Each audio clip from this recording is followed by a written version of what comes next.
Center in Atlanta. Over my shoulder, you can see some remarkable live television pictures from space as the first spacewalk to repair the Hubble Space Telescope gets underway.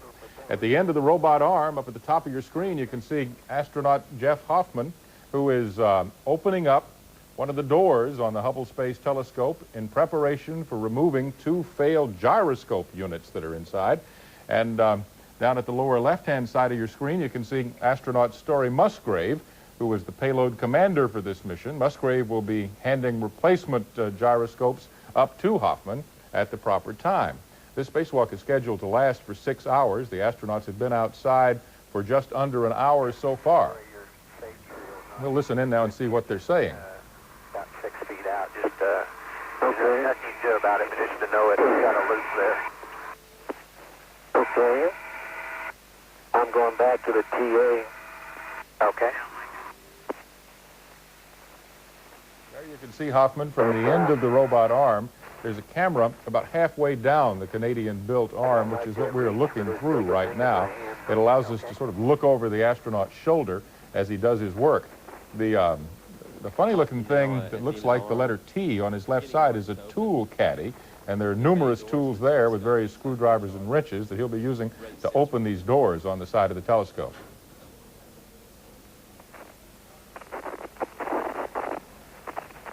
Also, you'll be able to see the yellow handholds and footrests that are also there. Okay, Jeff. Okay, and that'll be a target 10. yeah, I think you're in. And let me get that set in. And setting of 3. Roger. Let's see how easily this rotates up here. The astronauts have been practicing for this repair mission for 400 hours in underwater tanks that NASA has set up at various locations around the country. And the astronauts have already pointed out that it's different in the weightlessness of space than it was in those underwater tanks. You can probably see in Hoffman's hand a long-handled screwdriver, which will be used to undo some bolts on the side of the telescope, open up the door behind which these gyroscope units are located.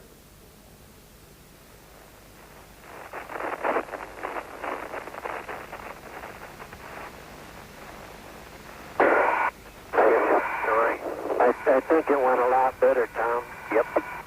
I'm glad I didn't try the other way. Astronaut Tom Akers aboard Endeavour is talking to payload commander Story Musgrave now about how it feels to be outdoors in weightlessness right now.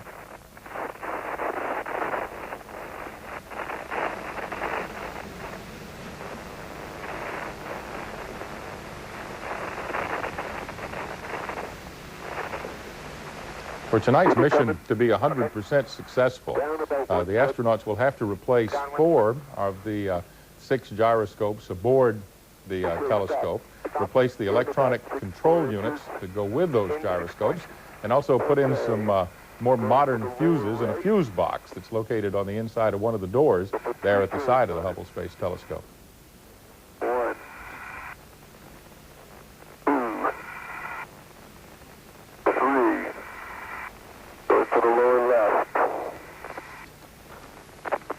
In order to help us understand the importance of this repair mission and of the telescope itself, CNN has invited a noted astronomer from the Atlanta area. Harold McAllister, astronomer from Georgia State University, is here. He'll be with us, and he'll tell us about the significance of this repair mission and of the telescope itself when our live coverage continues. Stay with us. 5.5 on this third one.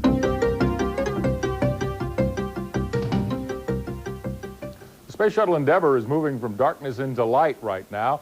And our picture from space has actually just been reestablished, but we'd like to show you what it looked like when the astronauts climbed out into space for the first time this morning. That's Jeff Hoffman as he came through the airlock from the crew cabin aboard Endeavour out into space for the first time. It's a very meticulous and time-consuming procedure to do any of this sort of work in space. You can see the robot arm actually right behind Hoffman, the end of it. In order for him to attach himself to it, he had to put a work stand, a foot platform it's called, onto it. And while he was doing that, attaching this foot platform, you can see astronaut Story Musgrave as he began his entry into the payload bay as well for this 6-hour spacewalk. There's Story Musgrave coming out right now. NASA managers on the ground who are watching this tell us that it continues to go very much like clockwork. The astronauts have hundreds and hundreds of tools which they're going to be using on this repair mission. You might be asking yourself right now, why are we paying so much attention to this? The Hubble Space Telescope is a $3 billion science project as far as the total cost of building it and maintaining it and keeping it going in space. And some people have asked why it's necessary to have one. Well, Dr. Hal McAllister is here. Doctor, as an astronomer, what's your take on that? Why is it important to have this sort of telescope? There are a number of reasons. I think there are two general reasons are that we have to go into space to see certain types of radiation. From the ground, we can't see radiation that's short of the visible cutoff that our eye can detect, the so-called ultraviolet radiation. We can only see that from space. Furthermore, turbulence in the Earth's atmosphere gives us blurry images of objects that we can see. So these are the two overriding factors, the ability to see otherwise invisible radiation and the ability to cut out the turbulence in the Earth's atmosphere. Yeah, as we watch Jeff Hoffman out there on the end of the robot arm continue his work, let me ask you this. How different is the picture that you see from the Space Telescope than the picture you see from ground-based observatories? When Hubble is completely fixed, it will be just an extraordinary difference between what we're used to seeing on the ground and what Hubble can see.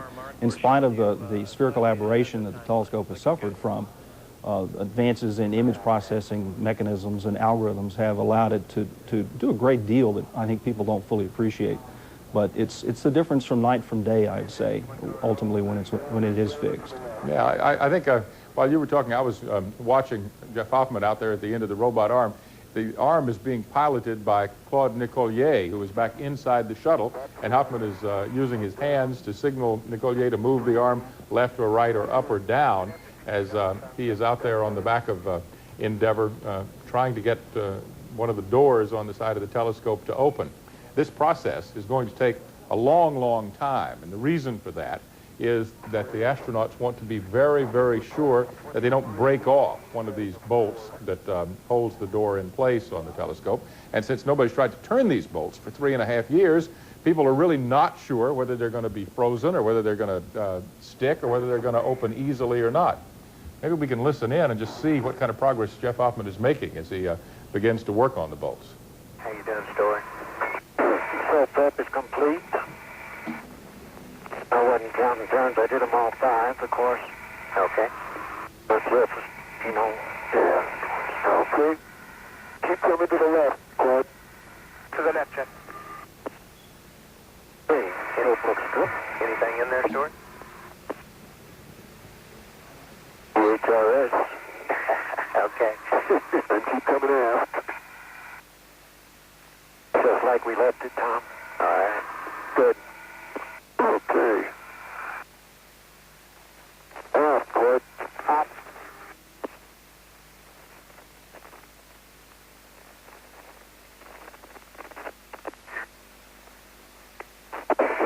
Okay, that's good. Stop. While Jeff Hoffman is out at the end of the robot arm, down in the lower left-hand corner of your screen, you can see Story Musgrave, who is opening up an equipment case, getting the replacement gyroscopes out and ready to go. Roger that. Dr. McAllister, what's the significance of gyroscopes aboard this telescope? Why do you have to have so many of them? What do they do? What would happen if none of them worked? The problem with having a telescope in space is that there's nothing to sit it on. The gyroscopes basically form a reference frame for pointing the telescope. If none of them work, the telescope would just be dead in space. Yeah, they come in pairs, and they're going to replace 2 of the 3 pairs of gyroscopes aboard, so they should have at least 4 good working ones and maybe 5 or 6 good working ones at the end of this mission. The doors. Say again, Story? I'm not touching that frizzy along the sill. Okay. If I look close, I'm not touching it. All right. And I'm watching the door seals as we're moving by. If I see anything unusual, I'll remark on it. That's good, Claude. In 1 foot. Jeff Hoffman is looking at a rubber seal that is around one of the doors he's about to open. It's probably going to take him another 20 or 30 minutes to get the doors open so that Story Musgrave could actually go inside and begin to remove the faulty gyroscopes one by one. The way this procedure will work is that the first bad gyroscope set will be removed and attached to the side of the shuttle cargo bay. Then a brand new unit will be brought over and installed. After it's installed, the second bad unit will be taken out, again stored on the side, and its new replacement will be put in. Then the two bad gyroscope sets will be put in the same box that the new ones were in aboard the shuttle before this repair mission started. It's about 11:30 in Houston, 10:45 in Houston. We're going to take a break, and when we come back, we'll have more live coverage of this very interesting and to some very scary spacewalk from the Space Shuttle Endeavour. Stay with us.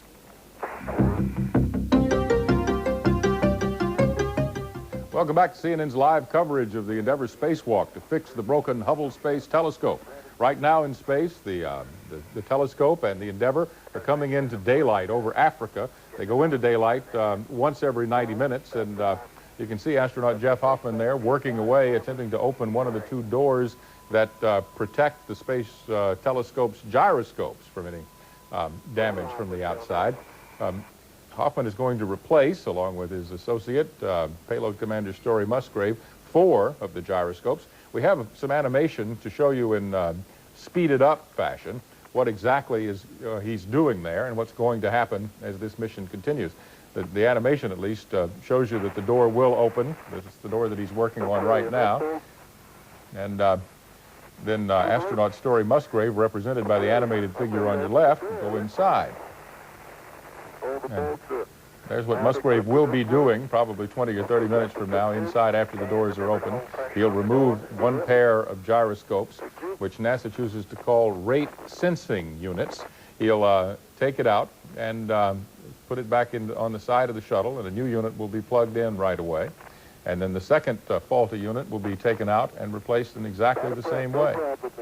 Jeff Hoffman now opening the doors to the aft shroud, the location where the rate sensor units are located. Again, 2 of these rate sensor units will be changed out. Endeavour Houston for Tom.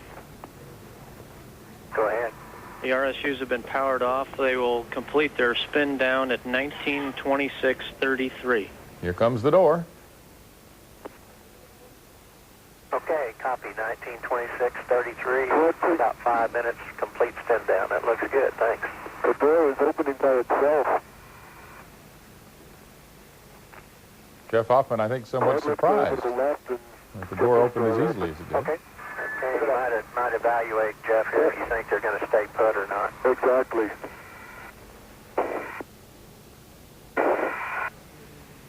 Tom Akers aboard Endeavour, All right, I don't choreographing with the crew members. think I see anything that's going to surprise us. Good. Get us too. Okay, quad aft and to the left. And Tom Akers is passing on to the Jeff Hoffman that the rate sensor units have been powered off, and the spin down of the gyro packages takes about 5 minutes or so. Okay, the doors are very loose on the hinges. Let me just give it a little push, you can see. But it seems like it's happy to stay open. Okay. It's interesting that a space shuttle door would be happy to stay open. One of the things that the astronauts have been telling us for months and months and months is that they sort of follow the Hippocratic Oath as they work on this telescope. They don't want to make it any worse than it is. Dr. Hoffman, how sensitive is this equipment? I mean, is it possible that the astronauts could do something that could mess it up? It was designed to be serviced in space, so a lot of otherwise delicate aspects of it have been hardened. But anything's possible. Everyone has their fingers crossed all the time during these operations. Yeah, compared to a ground-based telescope, Dr. McAllister, is it much more sensitive as far as the way the mirrors and the lenses and the things inside work? My experience with ground-based telescopes is that they require day-to-day maintenance, and to me the astonishing thing is that you can put a very complicated observatory like this in space with a reasonable expectation that you only have to come back and service it over a period of years. Otherwise, the telescopes there are a lot of similarities, but the fact that you can't come and fix this one anytime something breaks makes it a very high-risk venture. Exactly, and also for these astronauts in spacesuits out in space, they're involved in some pretty high-risk work too. Well, they have gloves on, and it's very difficult for them to work. It's just a completely different environment. This is in good shape. Okay, Story, and you may have told me, but you got the red mark on 4, right? Sorry. Bob, you need to go over to the soap. Red mark on 4. Stay to the soap, Jeff. Things seem to be going very well for the shuttle astronauts as they work on the telescope. We'll take another break and we'll come back with more coverage in just a few minutes. Stay with us. Roger that. The Hubble Space Telescope repair mission continues to go like clockwork. The doors are open on the what they call the aft shroud at the bottom of the telescope, where a couple of pairs of gyroscopes are about to be removed and replaced with models which NASA hopes will work much better than the original ones did. Astronaut Jeff Hoffman is there, beginning the work of removing those gyroscopes as we watch. Stop. Stop.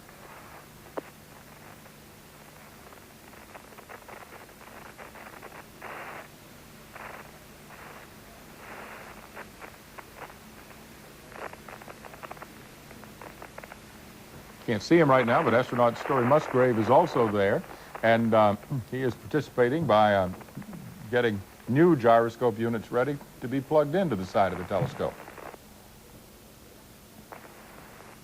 We're getting 1006 out.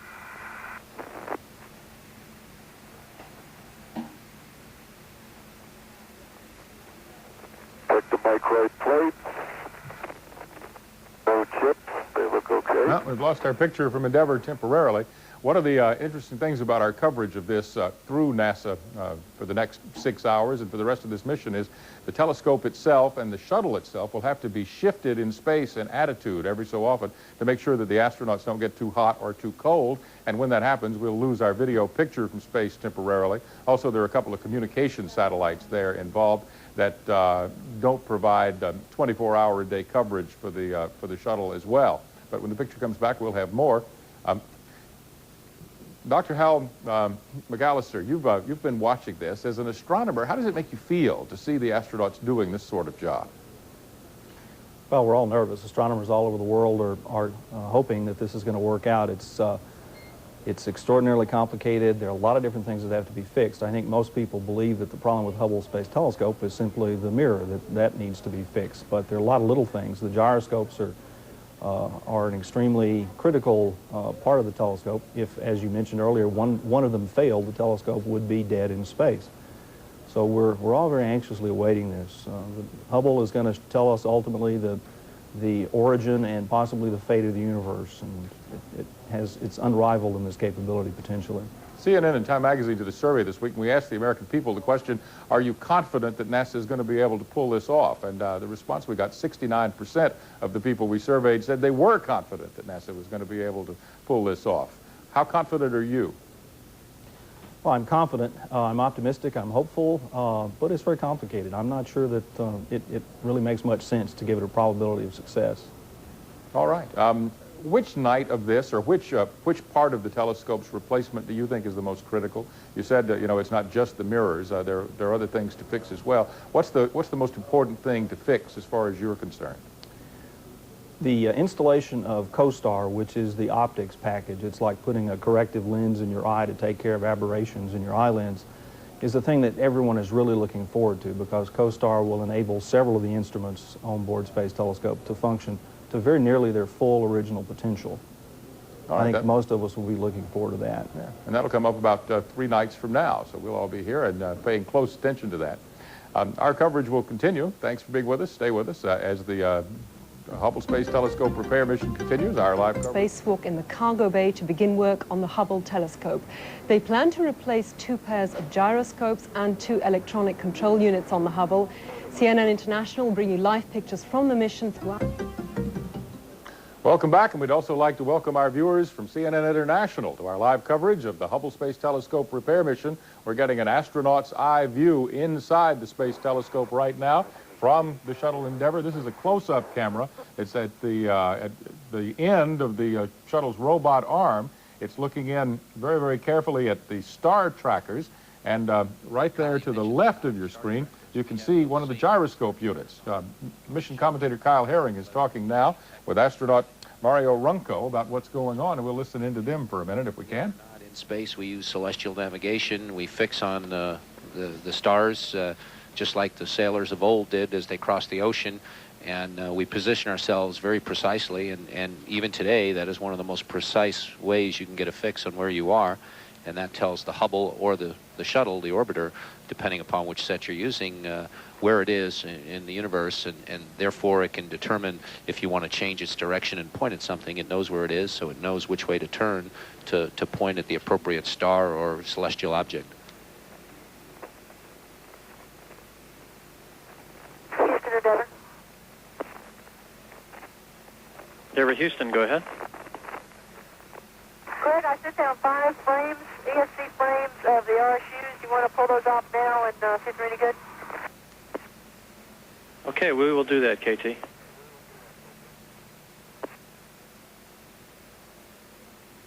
NASA has provided 2 color television cameras out in the cargo bay area so that we can see pictures in color, but they have several more black and white TV cameras. This is one of those, and it's showing the ground controllers precisely how the gyroscope units have been replaced inside this area of the telescope, where these the things that look like actually the end of a TV camera are the star trackers, which are used to lock onto a star and keep the telescope where it is supposed to be. Dr. Hal McAllister is an astronomer with us. Dr. McAllister, is there anything like a star tracker on a ground-based telescope, or is it just something you'd have to have for one like the Hubble? And we still use them on the ground. You have to, when you point a telescope at something in the sky, the telescope has to follow the Earth's rotation motion. And we have star trackers on ground-based telescopes that keep the telescope precisely pointing at the object we're observing. Yeah, do they look like these? They're actually simpler. These are quite complicated devices. They're another one of these absolutely critical tools of Space Telescope that have been a bit flaky. As you look at this mission, I know you've been with us here for a couple of hours. Do you get a sense that it's going to be a successful mission based on what you've seen so far? It sure looks smooth so far. I think everything's ahead of schedule, and they really look like they know what they're doing. Practice makes perfect.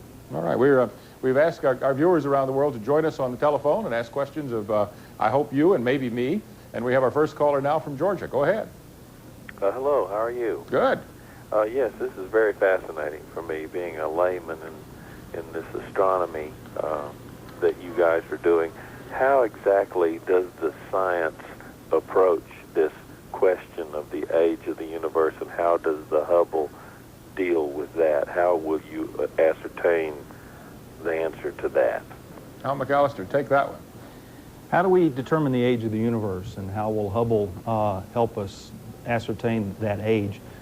The most straightforward, if any of this is straightforward, the best approach is to look at the motions of distant galaxies. If you imagine that all the matter in the universe was at one time collected together, it exploded and is still racing apart from that initial explosion, including our own galaxy, the Milky Way. If we look at the expansion of the galaxies around us, we can determine the rate at which the universe is expanding at the present time. That rate plus the rate at which it was expanding in the past allows us to know how much it's slowing down, as we would expect it to do as it expands. And essentially, by sort of playing the movie backwards, we can determine when the universe began. How do we by doing this also find out anything about when the universe might cease to exist or expand so much that we wouldn't have a place to be anymore? It's this future of the universe where things are really very uncertain. There are several fates for the universe. The universe, for example, could continue to expand forever without stopping. Another possibility is the expansion is slowing down to a point where it will stop on itself and actually fall back and collapse. And a third possibility is sort of in between the two. It may slow down and essentially always approach stopping but never get there. And each one of these three scenarios, expanding forever, slowly grinding to a stop, so to speak, and then more quickly stopping and collapsing, has very different repercussions about what's going to happen to the future of the universe. All right, our next caller is from Louisiana. Go ahead with your question, please. Yes, I would like to know what kind of provisions NASA has made to test these components as the astronauts are installing them to ensure that they do, in fact, fix the troubles that the Hubble is having before the astronauts are forced to release it from the cargo bay. Well, there are two parts to that answer. The things that are electrical can be tested while the astronauts are still there. I mean, for example, these gyroscope units, as soon as they close the doors there on the outside of the telescope, ground-based controllers will turn on the electricity to the gyroscopes and will be able to test how well they are spinning.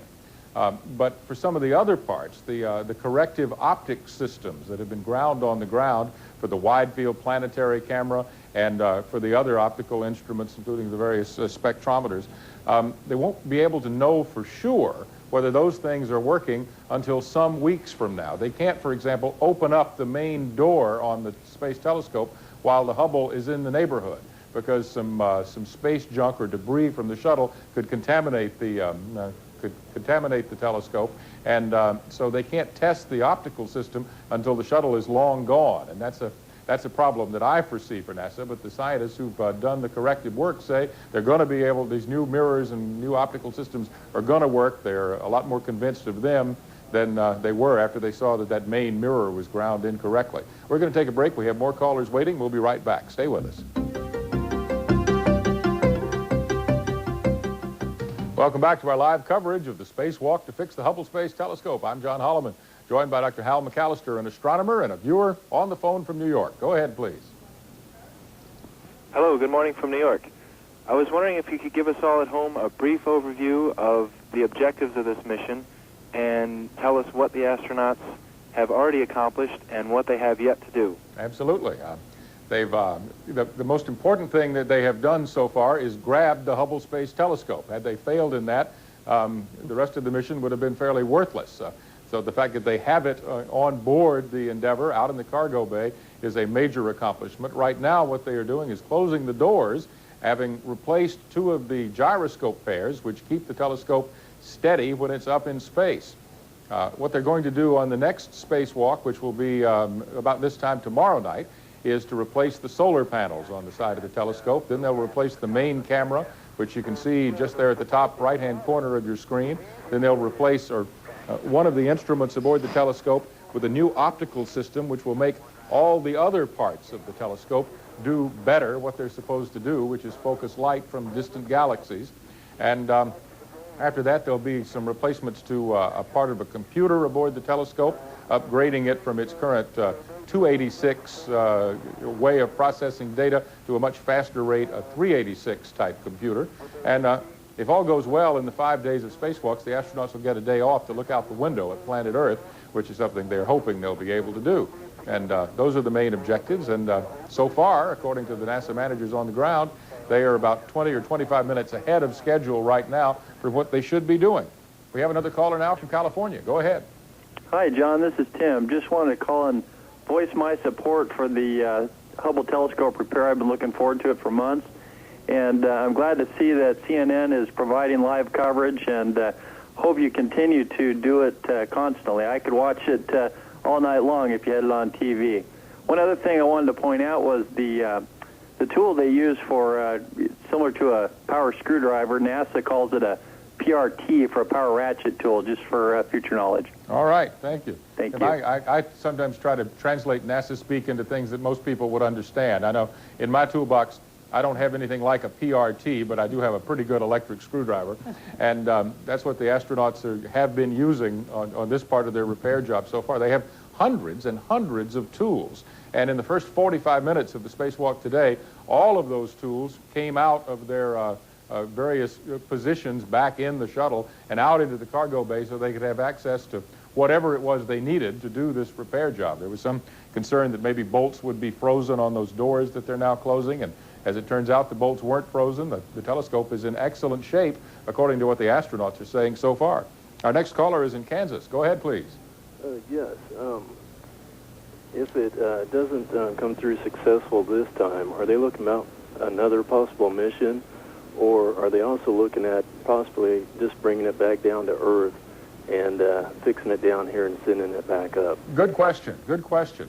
If they don't get everything done that they have to get done, certainly they will do another repair mission, and in fact they're going to do additional repair missions anyway.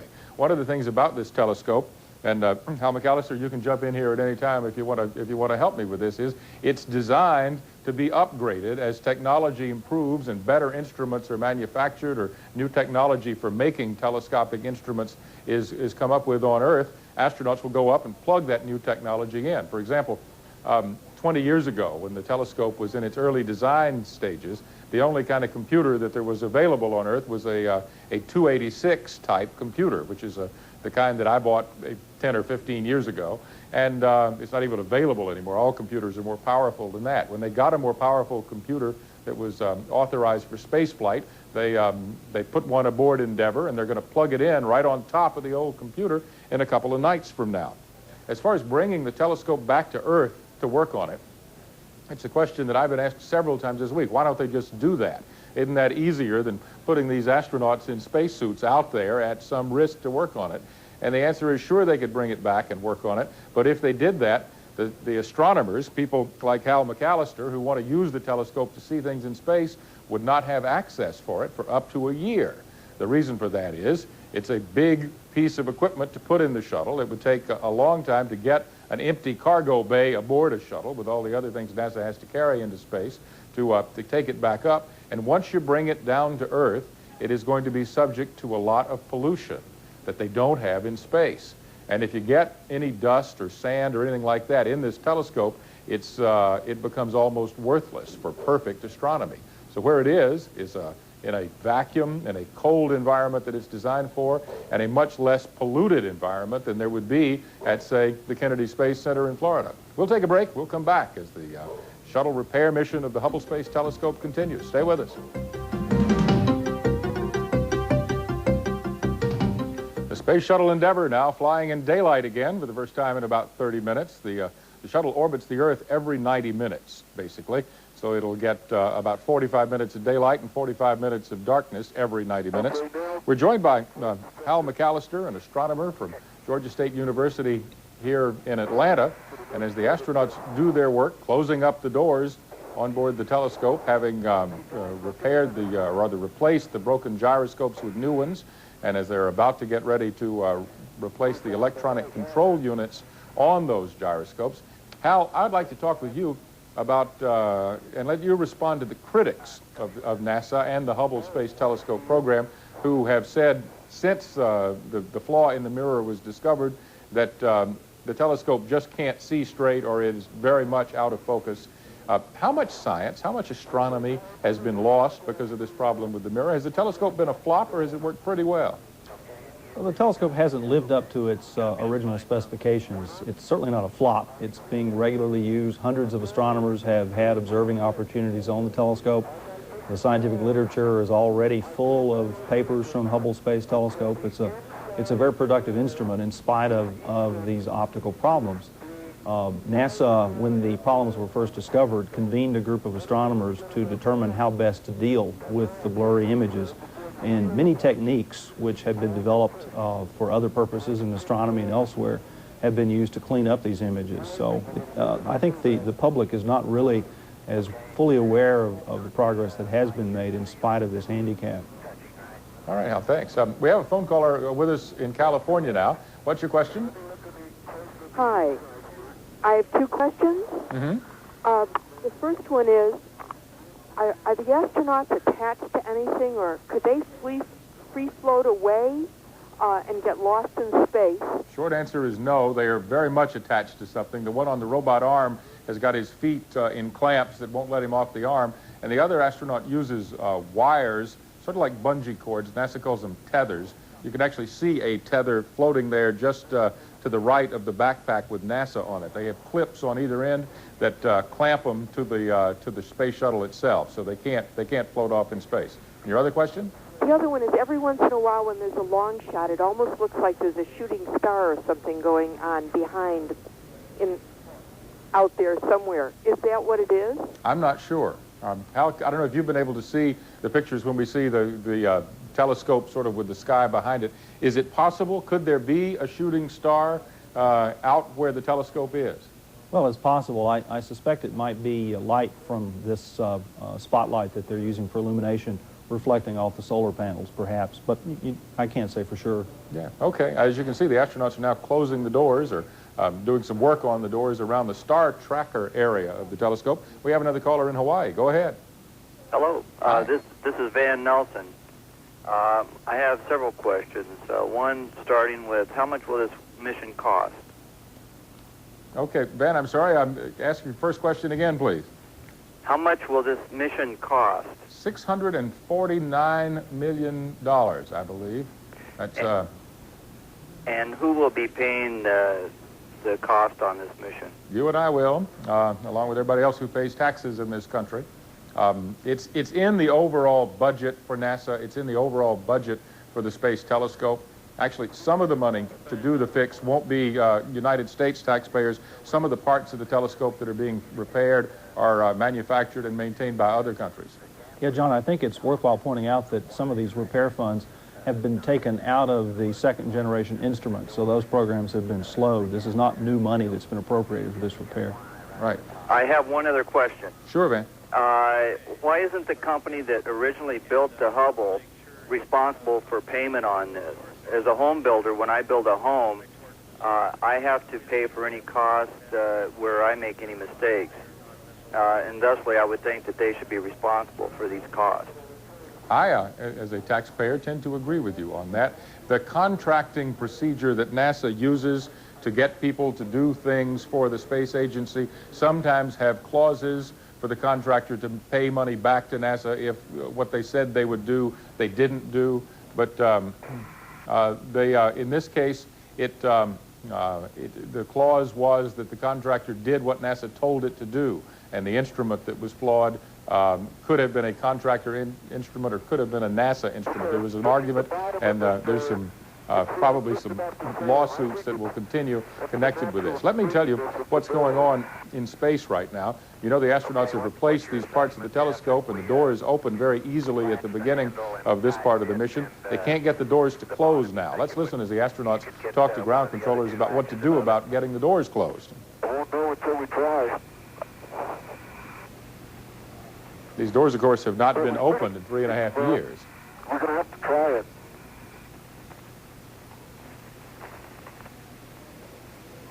The astronauts said when they opened them how easily they opened, and this is sort of a surprise that they can't get them What it closed. looks like this time, okay? And I can tell you something a little more quantitative. Okay, you copy Houston and concur? We're looking at it, Tom. Okay, Jeff's going to go ahead and attempt to close it and make the handle latch again, if that's okay. All right, come up 2 feet. Or we'll stand by if you want us to.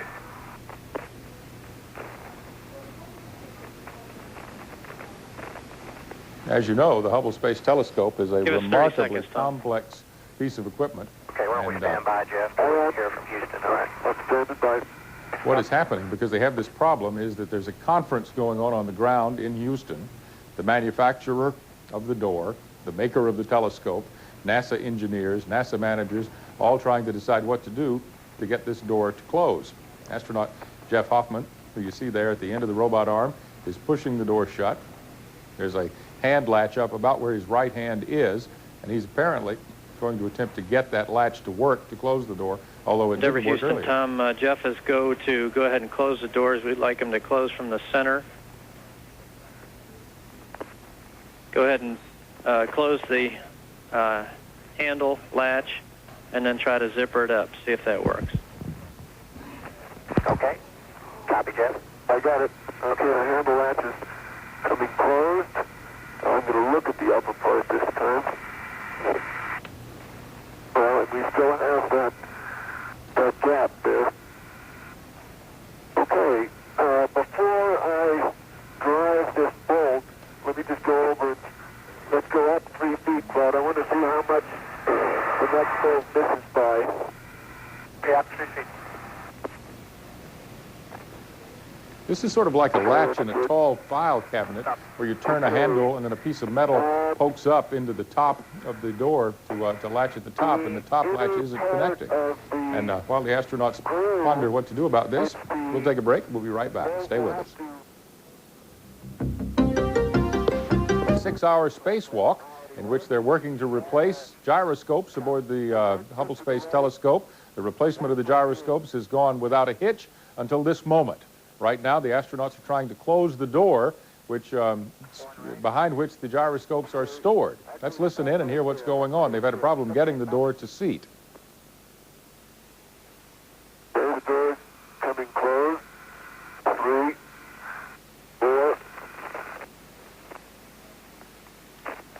Astronaut Jeff Hoffman, who you see there, with what looks to be a hand drill, is putting in a bolt to make the doors close together. He tried a handle just beneath where the drill is operating to make a latch at the top and bottom of the door seat, and one of the latches did, and the one at the top did not seat. But apparently now, ground-based NASA managers are satisfied with the way the door is closing, and it's being buttoned up for the night. Copy that. Sounds like going to need a battery, huh? Well, let me tell you what happened. I was driving with a very high torque, so much that I had to hold it with my hand, and all of a sudden, the torque just released. Oh, no, wait a minute, it started to turn again.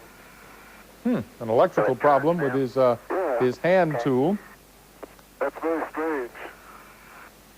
Power tool may have powered out, before you hit the torque limit. Very well. The tools that are being used on this mission have all been tested on previous shuttle flights to make sure they work in weightlessness and work in the vacuum of space. Get it all the way tight. Okay. Houston to Endeavor. Endeavor, Houston, go ahead. Anymore. Okay. Let's take a look at what the upper bolt looks like now. I can send you a picture of the top of that door if you're ready. Let's move up 3 feet. Let's try We're going to, while the astronauts take a look at that latch at the top of the door, you can see the camera lens sticking out that hole right now. We're going to take another break. We'll be back shortly with more coverage, live from Endeavor and from CNN. Is underway. 2 astronauts moved into the U.S. Space Shuttle Endeavor's cargo bay to begin work. They have replaced 2 pairs of gyroscopes, and they plan to replace 2 electronic control units. The repair is hampered by the astronauts' bulky spacesuits and bubble helmets. We're watching live pictures now from Endeavour. You can see the astronauts, where astronauts Story Musgrave and Jeff Hoffman are at work. What they're trying to do right now is to replace those electronic control units. If the gyroscopes are what point and track the telescope, the electronic control units are the brains. And let's listen now to NASA's Mission Control in Houston as they try to solve that. And out there, the view without all of the glass of the shuttle windows in the way is just remarkable. Okay, Jeff, taking you.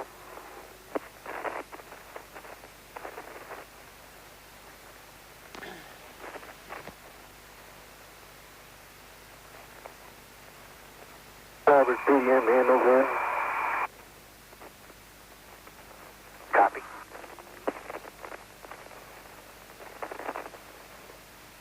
I guess it must be well after midnight in Houston at this point. 1 o'clock in the morning. Well, that means it's December the 5th.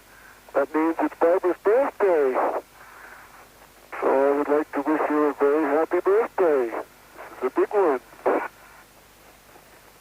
And Jeff Hoffman just passed his birthday wishes to wife Barbara.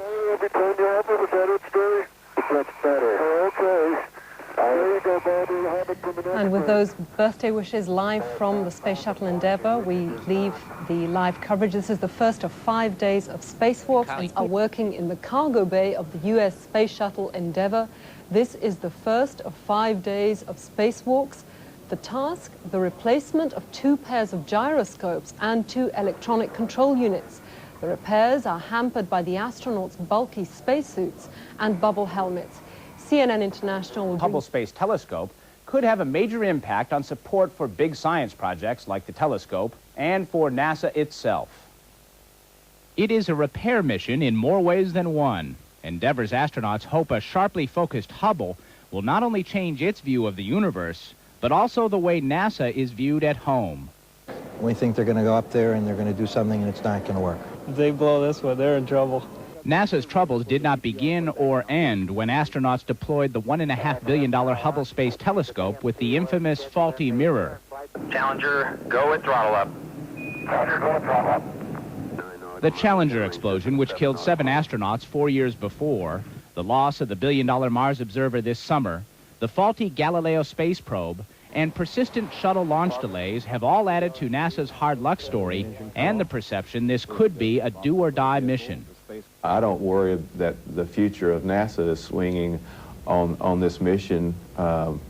I think about everybody on the team wants this mission to succeed for the mission itself. And it is the most complicated, challenging space mission since NASA astronauts left footprints on the moon. A grueling 5-day schedule of spacewalks will push the envelope of human capability in the weightless vacuum of space. Things will go wrong on the mission because that's the nature of the beast. There will be surprises, and so it will depend on how the astronauts and the ground controllers and so on manage to cope with the unforeseen problems that undoubtedly are going to crop up. 2 Endeavour crew members have dramatically proven their mettle in unforeseen circumstances. In May of '92, Tom Akers and Catherine Thornton helped capture a wayward satellite after a grappling device failed to latch on. The ability of Endeavour's crew to deal with what NASA calls the unknown unknowns will help the agency answer some big questions. Can we design and operate spacecraft that can remain in orbit for a period of time and be serviced? You could take that and as a parallel to space station operations. Can you maintain and service space station? A space station orbiting Earth is the cornerstone of NASA's future. A failed Hubble servicing mission would do little to keep that dream alive. To measure the future of NASA on this one mission, I would think is kind of unfair. It may be shaky and myopic, but the Hubble Space Telescope isn't blind. From its perch in space, it has watched the weather on Saturn and Jupiter and clearly seen Pluto's moon. It has found strong evidence of black holes and new clues to how stars, planets, and galaxies form. Most people still perceive this as a broken telescope. That's not a bad list for a broken telescope. Yet even its strongest supporters admit that's not nearly enough of a return on taxpayer investment. The goal is to go much further and answer some of the most fundamental questions ever posed. Like the origins of the universe as we know it, the search for other planetary systems, the discovery of black holes in other galaxies, so many things which somehow at a very deep level excite people's imagination. But 3 years after it was stationed in orbit, nearly 50 years after it was first conceived, public fascination with the $3 billion Hubble program seems a bit strained. There's a lot of people going, let's see, what did we pay this year in taxes? How much of that went to the Hubble? It doesn't work. It needs to do everything that it's supposed to do. Hubble may come very close to finally meeting those expectations if Endeavour's risky repair mission comes off without a hitch. But for some, the verdict on Hubble and other government-funded projects of its ilk is already in. I cannot conceive that the American public will support this kind of venture any further. Scientist Rustam Roy helped lead the charge against another so-called big science project, the $11 billion superconducting super collider, which was killed by Congress in October. To suggest that our budget capabilities would allow us to go forward without assistance and cooperation from the outside was probably a bit naive. In fact, future projects of Hubble proportions or beyond will likely be funded by more than one country. It's going to be representatives of planet Earth that will land on Mars, not representatives of the United States or Russia or France or China or Japan. For some American scientists, this change in philosophy may actually be good news because more resources might be available for smaller projects. So while the fundamental questions won't go away, where did the universe come from? Where is it going? What is my place in it? The prohibitive cost of searching for far-off answers may bring science closer. We continue our coverage of the Space Shuttle Endeavour's repair mission on the Hubble telescope. Our John Holloman is back with more. John, were they able to secure that door? Not yet, Kathleen. There's a problem out on the side of the telescope. The door that contains the 2 gyroscopes is not completely latched. They've managed to close it. It has 5 latches. One of them is holding. The others are not yet. What the astronauts are probably going to try to do next is to take a metal tether, a cable, and wrap it from one door handle to another, and then pull on that and force the door shut that way. If that works out, then they'll be able to get that door closed. It's not an emergency. They've got 5 days in which to get the latch. You see astronaut Jeff Hoffman there on videotape working with the latch a little bit earlier today, trying to get this thing to go together. You can probably see there's a black line down the middle between the 2 doors. That's the gap they're trying to close. They've had the telescope go into sunlight, hoping that heat might close the gap. And the next thing they'll try, as I say, is this wrapping a cable around and forcing the 2 door sides together by putting pressure on 2 handles, and then having the other astronaut who's not putting the pressure on the handles try to get those latches fit together. But that's what's going on right now. John, they're working under some very clumsy circumstances. These spacesuits are bulky and the insulated gloves very thick. So I guess their range of motion is stymied somewhat. Yeah, one of the reasons that the tools they use are so huge is because their hands in these big inflated gloves are, can't really grab very much more than that. And so that's slowing things down. But what's happening, Kathleen, they tell me, is that this is not a very high-stress, high-exertion night of spacewalking, and because of that, the astronauts may get to stay outside in the cargo bay longer than the 6 hours that's on the schedule. If they want to do that, they'll be able to stay as much as 7, maybe 7.5 hours outdoors tonight. Since they started their spacewalk an hour and about 20 minutes ahead of schedule, that would put them back in sometime just after 6 o'clock Eastern Time. They don't have to do that, and they could come in earlier if they finish all their work, but since they haven't done that yet, they're going to stay outside for a while longer. In the past few minutes, while we were taking a break to catch up on other news around the world, the astronauts were able to finish the second of the 3 major things they have to do in this particular first night of spacewalk. They were able to replace electronic control units for the gyroscopes. So now the gyroscopes themselves have been replaced with gyroscopes that hopefully work. The electronic control units that provide power to the gyroscopes have also been replaced in the past 25 or 30 minutes. And the last big job for today is to replace some fuses that haven't blown but are being upgraded with better, higher capacity fuses inside one of the doors on the side of the telescope.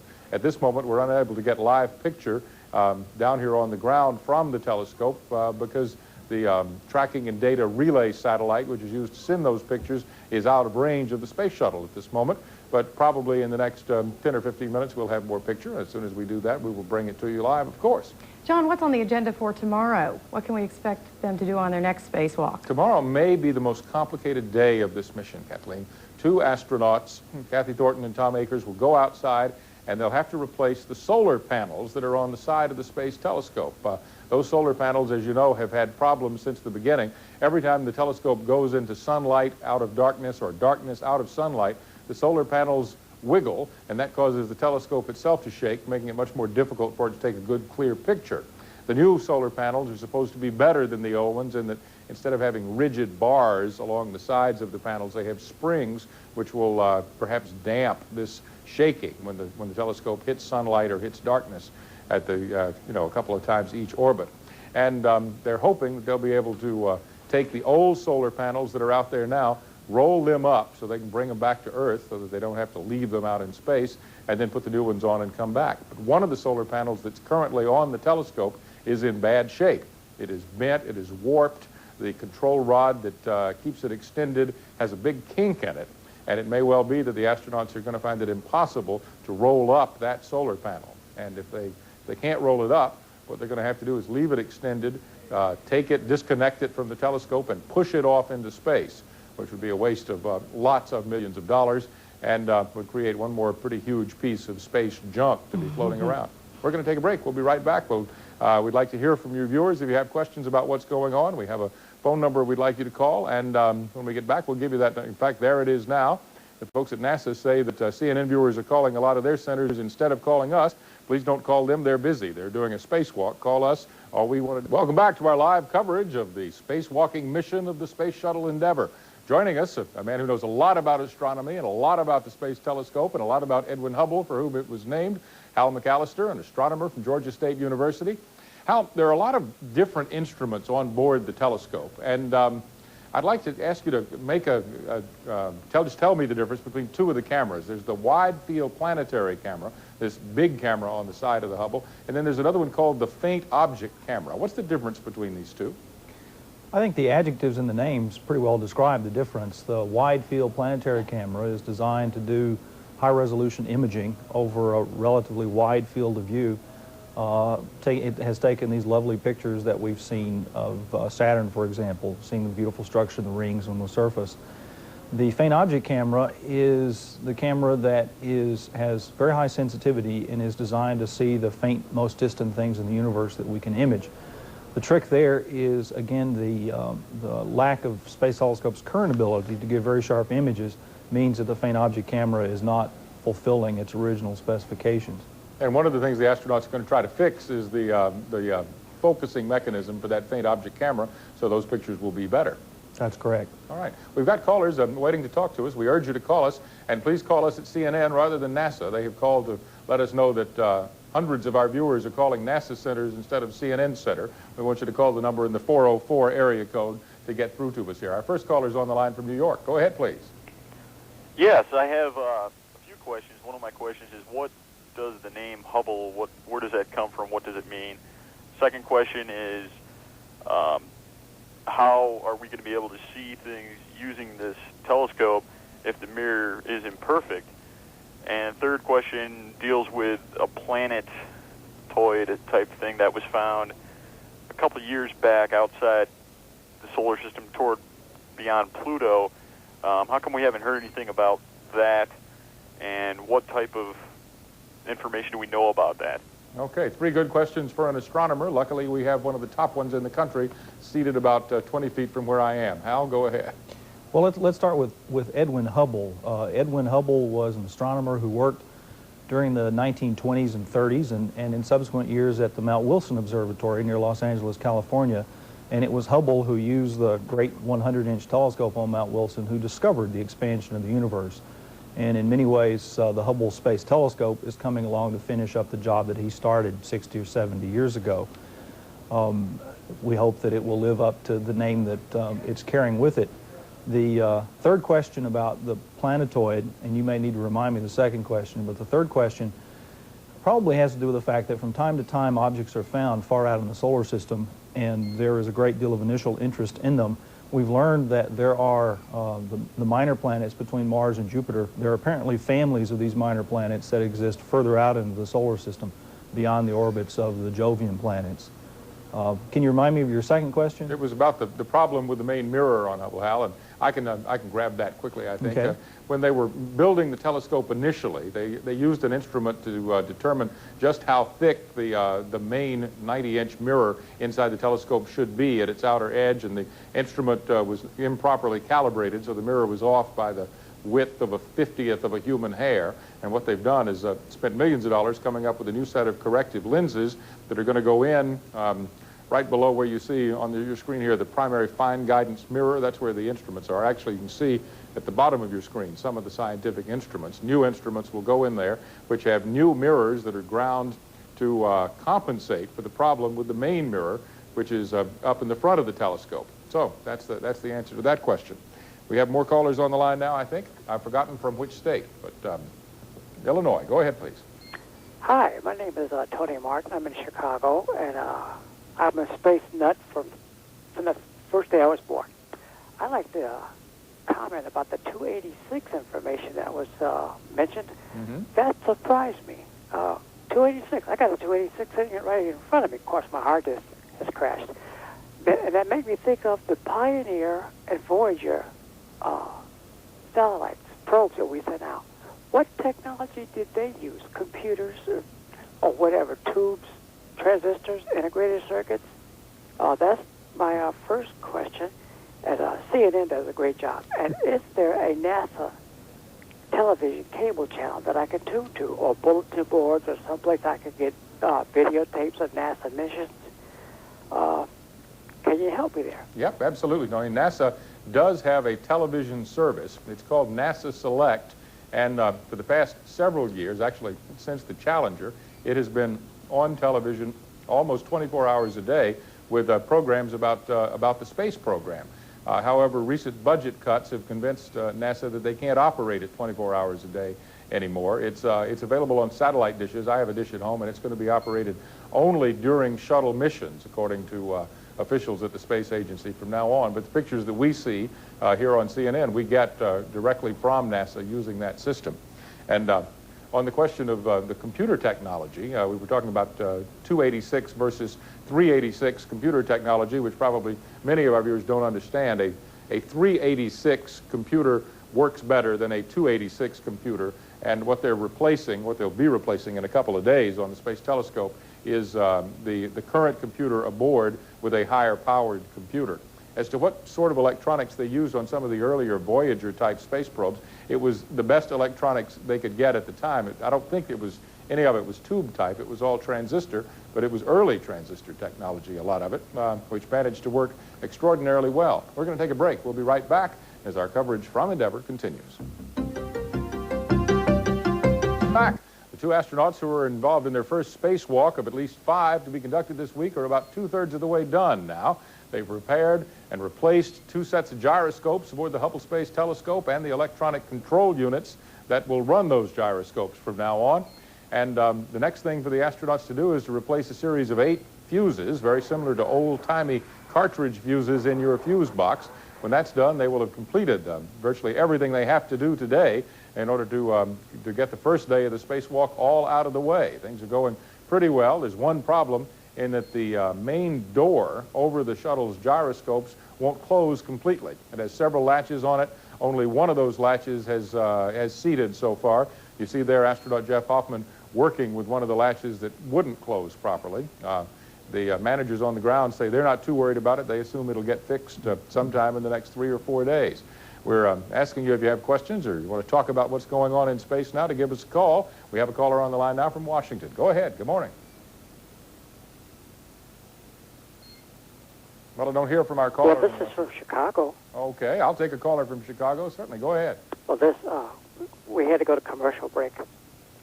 What is the NASA address for the videotapes and donations, clubs and computer bulletin boards? Is there a computer bulletin board available? I'm not sure. I think NASA does have a computer bulletin board. I don't have the right answer to tell you how to get in touch with that bulletin board. But if you'll call me when we get off the air, there's a main number for CNN. I'll try to find out, and I'll let you know about it. Okay, now we have a caller from Washington State. Go ahead, please. Yes, this is Doug from Seattle. Hi, Doug. And I want to tell you that you and Dr. McAllister are doing a really good job. And I have 2 questions for you. The first one would be, I've always wondered this about weightlessness in space.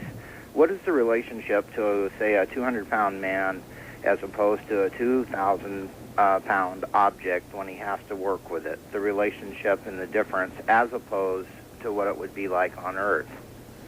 And my second question would be, we've always heard about seeing to the edge of the foreseeable end of the universe as we could see it. And for Dr. McAllister, could he comment? I heard one theory that you could basically start out in a spaceship and you'd end up where you started eventually. And my question to you would be, I've always been curious. I know as far as we could see would be the edge of the universe, but what is past that? I know we don't know, but would you think it would just be space, or could you even comment on that? All right, let me go first about what big, heavy things on Earth are like to operate in weightlessness. I've never been weightless. I've always wanted to be. But the astronauts say that once you push something in weightlessness that is large, it has a tendency to continue to go, and it's difficult to stop things once you start them moving. And the way that translates into what we'll be seeing tomorrow night and the following nights of these spacewalks is that the astronauts will be moving objects like the huge wide-field planetary camera, which you see there under the word "from" on your TV screen right now. The big white box is the outer edge of the wide-field planetary camera. It's the size of a grand piano. And when it comes out of that slot, not tomorrow night, but the night after that, the astronauts will be very, very cautious in how they handle it, because it is it has so much mass. It won't have any weight in the microgravity of space, but it'll be very interesting to watch them. Hal, take the other half. The question about the edge of the universe is a rather difficult one to, I think, to fully understand. But let me try to explain it from the point of view of the finite speed of light. Light travels at 300,000 kilometers per second. That means that if the universe is, say, let's just say 10 billion years old, a question we hope to answer in the next decade or so, that means that we can only see out as far into the universe as light has had time to travel from some portion in the universe. So we actually have a kind of horizon to the universe beyond which we cannot yet see, because the universe simply isn't old enough to let light travel from distances beyond that horizon. Hal, we're going to have to take a break now. We'll be right back, and you can continue that answer, and we'll have more live pictures from Endeavour as CNN's coverage continues. Stay with us. Live pictures from the U.S. Space Shuttle Endeavour. 2 astronauts are working in the cargo bay of the Space Shuttle in the first of 5 days of spacewalks. They have replaced 2 pairs of gyroscopes. Several fuses are also to be replaced during the spacewalk. CNN International will bring you live coverage throughout the Endeavour in the first of 5 days of spacewalks. They have replaced 2 pairs of gyroscopes. Several fuses are also to be replaced during the spacewalk. CNN International will bring you live coverage throughout the mission. And that Hubble Space Telescope has been successfully completed. 2 astronauts have been working in the cargo bay of the U.S. Space Shuttle Endeavour in the first of 5 days of spacewalks. They have replaced 2 pairs of gyroscopes, and we hear that one of them has already re-entered the Space Shuttle and the other one is outside looking in. We can see these live pictures now from the Space Shuttle Endeavour. CNN International will bring you live coverage throughout the mission. This was the first of 5 planned spacewalks. Pair of the Hubble Space Telescope has been successfully completed. 2 astronauts have been working for more than 7 hours in the cargo bay of the U.S. Space Shuttle Endeavour in the first of 5 days of spacewalks. They have replaced 2 pairs of gyroscopes. 1 astronaut has already re-entered the shuttle. The other is still floating in the cargo bay. CNN International will bring you live coverage throughout the mission. But then a successful night's work on board the Space Shuttle Endeavour. 2 spacewalking astronauts made the first repairs on the Hubble Space Telescope. They're trying to correct Hubble's blurry vision. The astronauts replaced faulty parts and even managed to latch a misaligned access door. Another late-night spacewalk to replace Hubble's shaky solar panels is set for Monday. In Seoul, I'm Lyndon Seoul. CNN's Your Money is up next, but first a look at the hour's top stories. It was a successful night's work on board the Space Shuttle Endeavour. 2 spacewalking astronauts made the first repairs on the Hubble Space Telescope. We have more from CNN's John Holloman. the Endeavour astronauts started their spacewalk more than an hour ahead of schedule. Jeff Hoffman and Story Musgrave were raring to go. They quickly got ahead of schedule in opening the 2 huge doors on the side of the Space Telescope, replacing 2 gyroscope steering units inside, but then trouble.